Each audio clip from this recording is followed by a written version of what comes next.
유년부 초등부 친구들 안녕하세요. 오늘도 선생님과 함께 찬양으로 예배를 시작하려고 해요. 이제 새 학기가 되었어요. 우리 친구들 새 학기 많이 긴장되고 또 여러 가지 어려움도 있을 텐데 우리 하나님께 우리 마음을 고백하는 시간 가져볼게요. 주께와 엎드려 함께 찬양하겠습니다.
우리 친구들 새 학기를 시작하는 마음을 하나님께 한번 고백해 봤으면 좋겠어요. 하나님, 제가 이렇게 열심히 마음을 다해서 제가 할 일을 최선을 다해서 하고 있어요. 저 기억하시죠?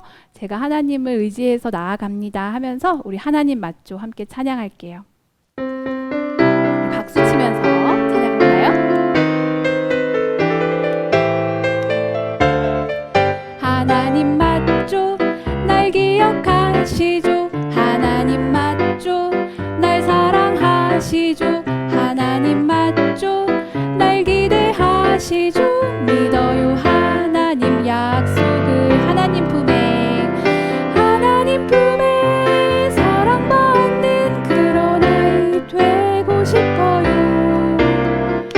예수님 품에 사랑받는 그런 사람 되고 싶어요. 하나님 맞죠? 날 기억하시죠? 하나님 맞죠? 날 사랑하시죠? 하나님 맞죠? 날 기대하시죠? 믿어요 하나님 약속을. 우리 하나님의 약속을 의지하며 하나님께 의지해서 우리의 삶을 나아갔으면 좋겠어요. 맞죠? 날 기억하시죠? 하나님 맞죠? 날 사랑하시죠? 하나님 맞죠? 날 기대하시죠? 믿어요 하나님 약속을. 하나님 품에 사랑받는 그런 아이 되고 싶어요. 예수님 품에 사랑받는 그런 사람 되고 싶어요. 하나님 맞죠? 날 기억하시죠? 하나님 맞죠? 날 사랑하시죠? 하나님 맞죠? 날 기대하시죠? 믿어요 하나님 약속을. 아멘. 사실 선생님은 이렇게 친구들 앞에서 찬양하는 게 처음이에요. 그래서 사실 선생님도 많이 긴장이 되고, 그래서 이 찬양을 부르면서 선생님도 하나님 저 도와주세요 이렇게 외쳤던 것 같아요. 다른 선생님들은 이렇게 율동도 멋지게 하시는데 선생님은 아직 좀 초보라서 율동을 잘 못해요. 그래서 이렇게 오늘은 앉아서 함께 박수 치면서 찬양하는데 선생님이 이렇게 노력하는 것처럼 우리 친구들도 할 수 있는 만큼 조금씩 하나님 의지하며 노력했으면 좋겠어요. 우리 나의 하나님은 크시도다 함께 찬양해 볼게요.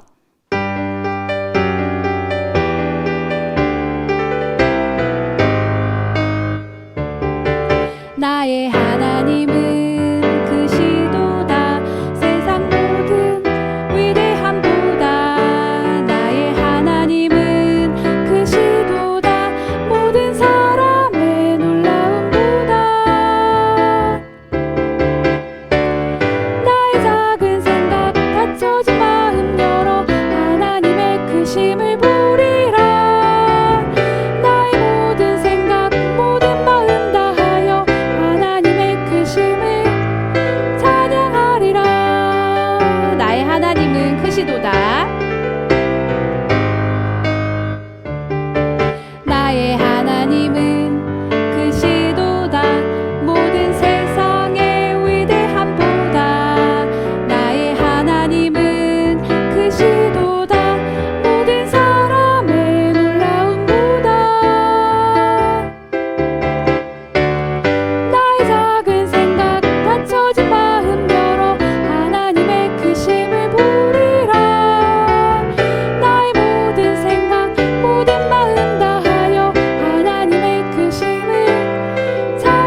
나의 작은 생각, 나의 작은 생각, 닫혀진 마음 열어 하나님의 큰 심을 보리라. 나의 모든 생각, 모든 마음 다하여 하나님의 큰 심을 찬양하리라. 아멘. 우리 마지막으로 위대한 이야기 함께 찬양할게요.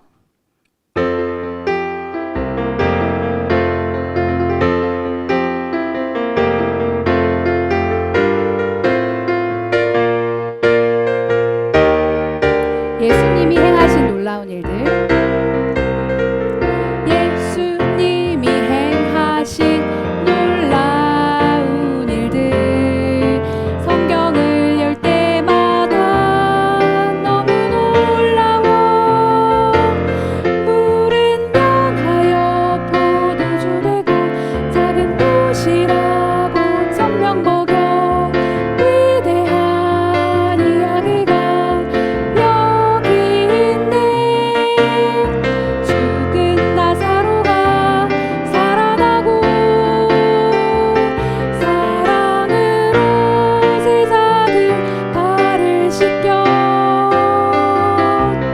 오늘도 예수님 내 안에 살아계셔서 내 삶을 기적으로 채우시네. 우리 한 번 더 찬양하겠습니다. 예수님이 행하신 놀라운 일들,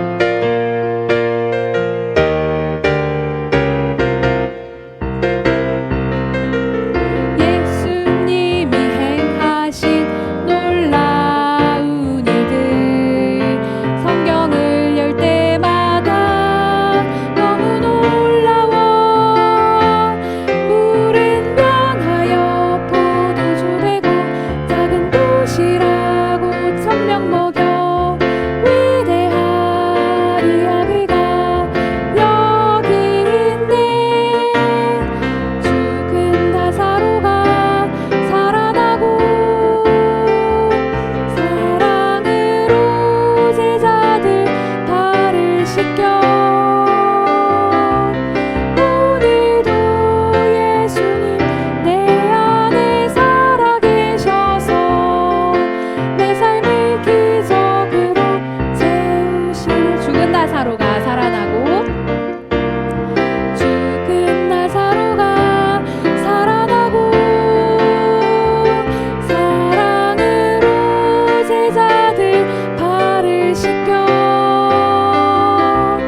오늘도 예수님 내 안에 살아계셔서 내 삶을 기적으로 채우시네.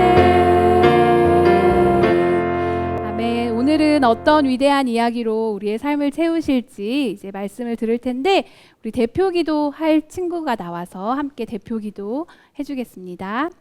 하나님 아버지, 예배 잘 들으게 해주시고 새학년 준비 잘 하게 해주세요. 예수님의 이름으로 기도합니다. 아멘. 자, 초등부 친구들 안녕하세요. 오늘도 우리 마음의 문을 활짝 열고 하나님의 말씀을 듣는 시간 가져보도록 하겠습니다. 자, 오늘 함께 보실 하나님 말씀 열왕기상 19장 18절 한 절 말씀이에요. 우리 한 절밖에 안 되니까 목사님과 함께 큰 소리로 또박또박하게 입을 맞춰서 읽어볼게요. 시작. 그러나 나는 이스라엘의 7,000명을 남겨놓을 터인데 그들은 모두 바알에게 무릎을 꿇지도 아니하고 입을 맞추지도 아니한 사람이다. 아멘. 우리 초등부 친구들은 살면서 큰 장벽을 만나본 적이 있나요? 우리가 살다 보면 내 앞을 가로막는 이 거대한 장벽을 만날 때가 있어요. 자, 이 그림 보이시죠? 그림을 보니까 주변에 돌아갈 수 있는 길이 없어요. 그 좌우가 낭떠러지예요. 무섭다, 그죠? 길은 이렇게 하나밖에 없는데 그 하나밖에 없는 길을 거대한 장벽이 막고 있는 상황인 거예요. 너무 당황스럽고 힘든 상황이지 않나요? 자, 마치 우리가 길을 가다가 이러한 벽을 만나게 된 것처럼 우리가 아무리 열심히 노력해도 뛰어넘을 수 없고 최선을 다하고 노력했지만 결국에는 실패할 수밖에 없는 일들이 우리 삶 가운데 일어날 수 있어요. 그럴 때 사람들은 대단히 실망하고 좌절하면서 무너지게 돼요. 패배의식이 마음에 가득해져서 우울증에 걸리기도 하지요. 자, 그런데 오늘 본문에서도 이러한 장벽을 만나게 되는 성경의 사람이 나타나요. 이 사람은 자기가 완전 성공한 줄 알았었는데 막상 뚜껑을 열어보니까 실패해버렸다는 것을 뒤늦게 알게 되었어요. 그래서 모든 것들을 내팽개치고 하나님, 이럴 바엔 차라리 저를 죽여주세요라고 기도하는 사람이에요. 이 사람이 누굴까요? 바로 그 유명하고 대단한 하나님의 선지자 엘리야였어요. 자, 친구들, 우리 2주 전에 배운 말씀 기억나요? 하나님의 사람 엘리야가 갈멜산에서 바알 선지자 450명과 싸워가지고 이겼잖아요. 바알은 아무것도 못하는데 엘리야가 기도를 했더니 하나님께서 하늘에서 불을 내리셔서 제단에 불을 붙여주셨어요. 그리고 이 사건 이후에는 이스라엘 백성들이 그렇게나 기다리고 소망하던 비도 내려주셨어요. 정말 대단한 승리이고 대단한 업적, 결과물이지 않나요? 자, 그런데 이처럼 대단한 일을 이루었던 엘리야가 오늘 본문에서는 완전히 다른 사람이 되어 있어요. 로뎀 나무 아래에 누워서 하나님, 저는 이제 끝났어요. 저는 아무것도 못해요. 저는 할 수 있는 게 하나도 없어요. 차라리 이럴 바에는 저를 죽여주세요 라고 기도하고 있어요. 대체 엘리야에게 무슨 일이 있었던 걸까요? 자, 바알 선지자들과의 영적인 전투 이후에 엘리야는 이 자신감으로 충만했던 것 같아요. 앞장서서 우상 숭배를 하고 있던 아합 왕도 이 엘리야의 대단한 능력에 할 말이 없었어요. 그래서 아마도 엘리야는 이런 식으로 생각했을 것 같아요. 자, 이제 드디어 하나님의 뜻이 이루어지겠구나. 바알 선지자들과 싸워서 완전히 이겨버렸고 이러한 나의 승리를 아합 왕도 인정할 수밖에 없으니까 이제 이스라엘에는 우상 숭배가 없어지겠구나. 나는 하나님을 위해서 정말 크고 놀라운 일을 한 것 같아. 정말 뿌듯하고 기뻤을 것 같아요. 그런데 막상 상황을 보니까 어떤 일이 일어났나요? 모두가 하나님을 인정하고 자신을 그 대단한 하나님의 위대한 선지자로 인정해 줄 알았는데 이 아합 왕의 아내였던 우상 숭배자 이세벨이 오히려 엘리야를 반드시 죽여버릴 거라고 이를 갈고 있었어요. 네가 감히 바알 선지자들을 다 죽여버려서 그렇다면 나도 반드시 너를 죽여버리고 말 거야. 이렇게 벼르고 있었어요. 이 사실을 알게 된 엘리야는 너무 무서워하면서 브엘세바라는 곳으로 도망갔어요.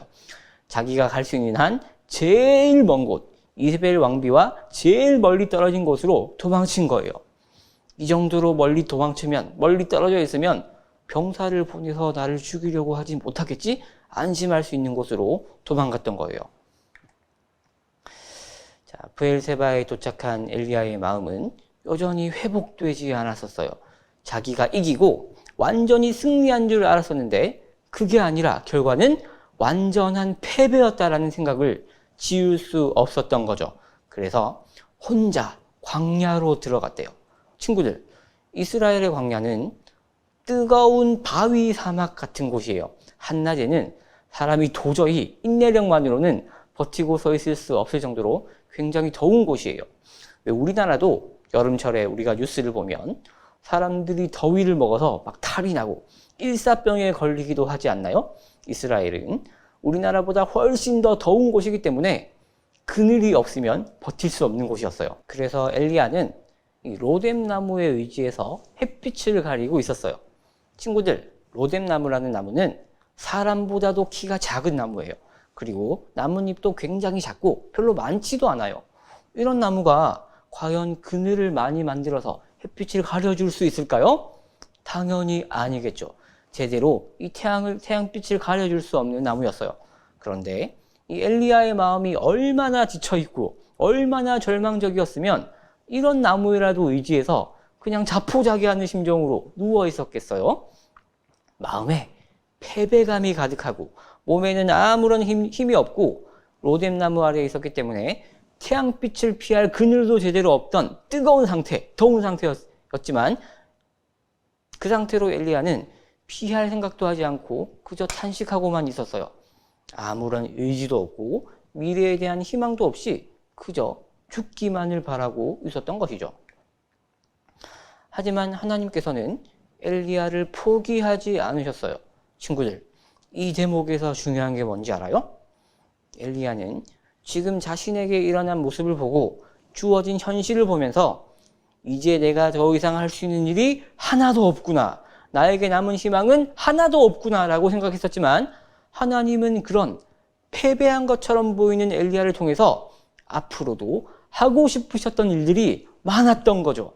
엘리야는 패배했기 때문에 자기가 할 수 있는 일이 하나도 없기 때문에 내 인생 끝났구나. 나는 이제 하나님의 사람으로서 역할이 끝났구나 생각하고 있었지만 하나님께서는 여전히 엘리야와 함께 할 일들을 꿈꾸시고 있으셨다는 거죠. 그래서 천사를 보내셔서 떡과 물을 보내주시고 다독여 주셨어요. 그리고 엘리야를 하나님의 산 호렙산으로 인도하셨어요. 자, 호렙산의 한 동굴에 도착했을 때 하나님은 엘리야에게 질문을 하셨어요. 엘리야야, 내가 어찌하여 여기에 있느냐? 그러자 엘리야가 하나님께 하소연하듯이 이야기하기 시작해요. 하나님, 제가 하나님을 위해서 정말 최선을 다했는데 결국 저는 실패했어요. 제가 지금까지 한 모든 일들은 무의미한 일이 되어버렸고 이스라엘 백성들은 지금도 하나님이 아닌 우상을 숭배하고 있어요. 그리고 이세벨은 하나님의 사람들을 계속 죽여나가더니 지금은 저까지 죽이려고 이를 갈고 있어요. 저는 완전히 실패한 사람이고 앞으로 할 수 있는 남은 일도 하나도 없어요. 그러자 하나님께서 엘리야에게 놀라운 기적들을 보여주시기 시작하셨어요. 자, 먼저는 크고 강한 바람이 산을 휘감고 바위를 부수기 시작했어요. 그리고 두 번째로는 땅에서 지진이 일어났어요. 그리고 지진 다음에는 세 번째로 불까지 일어났대요. 놀라운 기적들이지 않나요? 그런데 이 모든 기적들 가운데 하나님이 계시지 않았다고 성경이 기록하고 있어요. 하나님께서 언제 나타나셨는지 알아요? 바람과 지진과 불 다음에 나타난 세미한 소리 가운데 자신을 드러내셨대요. 친구들, 이 세미한 소리가 뭘까요? 성령의 속삭임이에요. 하나님의 조용하지만 분명히 들리는 음성이에요. 패배감에 휩싸여 있던 엘리야를 다른 크고 놀라운 기적들이 아니라 조용한 음성으로 하나님의 속삭임으로 일으켜 세우셨던 거예요. 그리고 엘리야에게 이런 말씀을 하셨어요. 주변 나라인 아람의 왕으로 하사엘을, 이스라엘의 왕으로는 예후를, 그리고 다음 선지자로는 엘리사를 세워서 기름을 부어서 세우라고 말씀하셨어요. 그리고 또 하나 앞에 보이시죠? 이 세번역 성경인데 목사님과 함께 읽어보도록 하겠습니다. 시작. 그러나 나는 이스라엘에 7,000명을 남겨놓을 터인데 그들은 모두 바알에게 무릎을 꿇지도 아니하고 입을 맞추지도 아니한 사람이다. 친구들, 이거 너무너무 중요한 부분이에요. 이 말씀을 듣고 엘리야는 소망을 회복할 수 있었어요. 자, 하나님께서 지금 어떤 말씀을 하시는 건지 아시겠나요? 목사님이 여기서 어려운 이야기 잠깐만 할게요. 들어보세요. 이 성경 구절을 두고 보통은 지금까지는 이 과거형으로 해석을 많이 했었는데 성경 원문에 대한 연구가 진행되면서 요즘은 미래형으로 많이 보고 있어요. 그리고 실제로 만약 친구들이 영어 성경들을 찾아본다면 영어 성경에서 이 본문을 미래형으로 번역하고 있는 경우들을 살펴볼 수 있을 거예요. 정리하면 어떻게 될까요? 하나님께서 바알에게 무릎을 꿇지 않은 7,000명을 앞으로 세우시겠다는 거예요. 엘리야야, 너는 지금 이게 최종 결과인 것 같지? 모든 일이 다 끝나고 너의 패배라고 확정된 것 같지? 아니야! 나의 계획은 지금부터야. 내가 너에게 사명을 줄게. 그리고 너의 그 새로운 사명과 하나님의 계획을 통해서 바알에게 무릎을 꿇지 않는 하나님의 사람 7,000명이 새롭게 일어날 거야. 자, 구약에서 7은 완전수를 의미하는 숫자예요. 하나님의 뜻이 성취되는 의미를 가지고 있어요. 눈앞에 있는 자신의 패배를 바라보지 말고 앞으로 하나님께서 하실 일들을 보고 새롭게 힘을 내라는 말씀이셨어요. 친구들, 정말 놀랍지 않나요? 하나님은 엘리야를 마냥 이런 식으로 위로하지 않으셨어요. 크고 강한 바람, 기적들을 보여주시면서 엘리야야, 봤어? 이 엄청난 바람의 능력을 너에게 줄게. 자신의 또 다른 능력을 보여주시면서 야, 봤어? 이 지진의 능력, 이거 네 거야. 불을 막 일으키시면서 내가 지금까지 보여준 3가지 능력을 다 줄게. 이런 식으로 말씀하시지 않으셨어요. 엘리야에게 새로운 사명을 주시면서 하나님의 새로운 계획이 있다는 것을 알려주시면서 하나님이 최종적으로 승리하실 것이라고 말씀해 주신 거예요. 친구들, 하나님을 믿는 사람들의 힘이 여기에 있어요.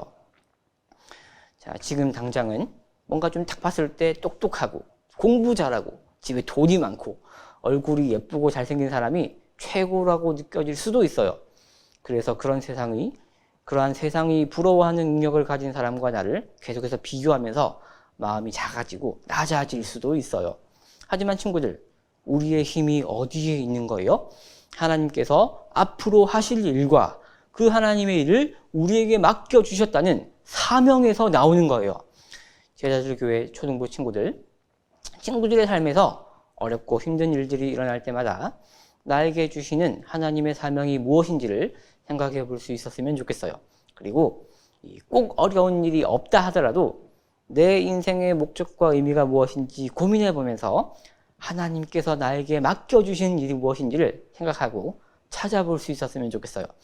나에게 주신 그 하나님의 놀라운 사명을 발견할 때 어렵고 힘든 상황 속에서도 기죽지 않고 자신 있게 하나님과 동행하면서 세상을 살아갈 수 있는 믿음의 사람들이 다 될 수 있을 거예요. 이러한 여러분과 목사님이 되기를 기도하겠습니다. 자, 모두 함께 말씀을 생각하시면서 기도드리겠습니다. 살아계신 하나님, 우리는 우리의 힘과 능력을 의지하고 우리의 성공에 기뻐하면서 살아가지만 하나님의 사람들의 진실한 힘은 주신 사명을 깨닫는 것에서 나온다는 사실을 알게 되었어요. 우리가 다른 것들을 의지하지 않고 나에게 주신 사명과 이 뜻을 반드시 이루실 하나님을 의지하며 살아갈 수 있도록 도와주시고 우리를 깨닫게 하시는 성령의 세밀한 음성들을 들을 수 있도록 함께 해주세요. 감사합니다. 이 모든 것 예수님의 이름으로 기도드립니다. 아멘. 다 함께 주기도문 하시겠습니다. 하늘에 계신 우리 아버지여, 이름이 거룩히 여김을 받으시오며 나라의 임하옵시며 뜻이 하늘에서 이룬 것 같이 땅에서도 이루어지이다. 오늘날 우리에게 일용할 양식을 주옵시고 우리가 우리에게 죄 지은 자를 사하여 준 것 같이 우리 죄를 사하여 주옵시고 우리를 시험에 들게 하지 마옵시고 다만 악에서 구하옵소서. 대개 나라와 권세와 영광이 아버지께 영원히 있사옵나이다. 아멘. 자, 친구들, 예배 잘 드리셨어요? 이번 주에도 예배 후에 줌 모임을 가질 거예요. 그리고 현장에는 5학년 친구들이 와서 예배를 드리겠죠. 자, 함께 마음을 열고 대화하면서 이 아름다운 교제의 시간을 만들어갈 수 있었으면 좋겠어요. 자, 그러면 다음 시간에 다시 만나요. 안녕.